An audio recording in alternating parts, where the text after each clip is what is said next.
Would you inhale a cigar? Or whiskey, for that matter? Probably not, and I don't recommend it.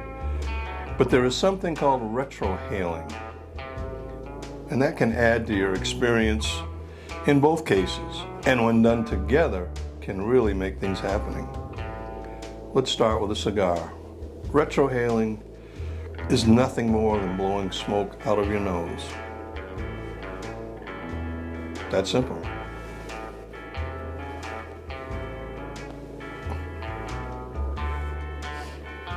Take a little smoke in, trap it in your mouth, and just gently blow some out of your nose. Start with a very small amount of smoke to kind of get used to it. I had a little bit too much that time and it kind of burned a little bit. But what it does is it gives you more flavor. Remember that 70% of what you taste comes through your sense of smell.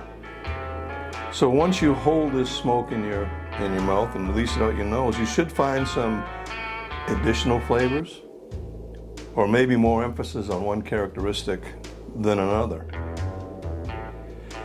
And in much the same way, you can do the same thing with whiskey. Put a little in your mouth.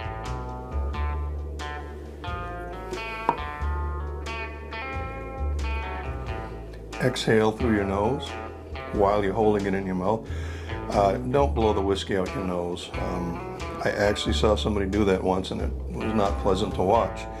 So hold it, push it to the back of your tongue if you can, and let the vapors come out through your nose. And again, you'll find some added characteristics, added flavor, more emphasis on one part than another. And then it's very interesting to do both. So you retrohale the cigar.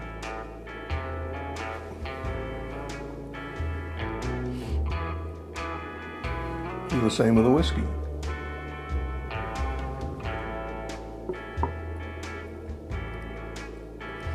And the whiskey tastes different when you swallow it.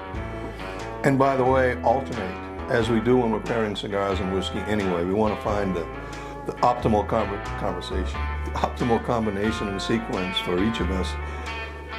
So you can try the cigar first or the whiskey first.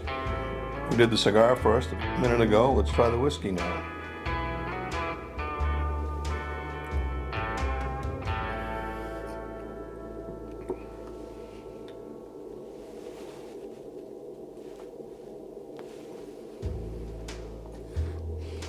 Interesting. So when I do it in that order,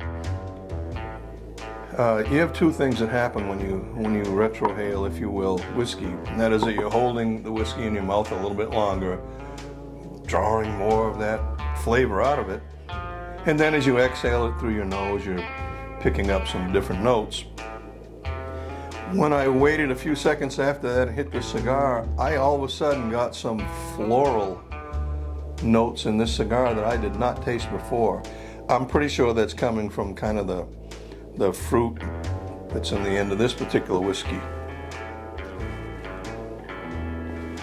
This is a Woodford Reserve straight Kentucky malt whiskey, and has many of the same characteristics as a cigar, which is a aging room Cuatro Nicaragua. But I do notice that retrohaling the whiskey first and then hitting the cigar in the cigar finish, I got some floral notes that I have not tasted before in this cigar.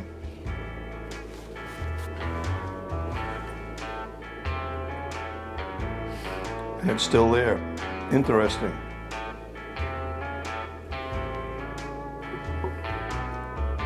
Typically you would only retrohale a cigar once or twice as you smoke it. And maybe the same with the whiskey. It's not something you're going to do constantly, but I would say give it a try. Let me know if it changes your experience or your perception of either the whiskey or the cigar, or both, as it did in my case. Have a great evening.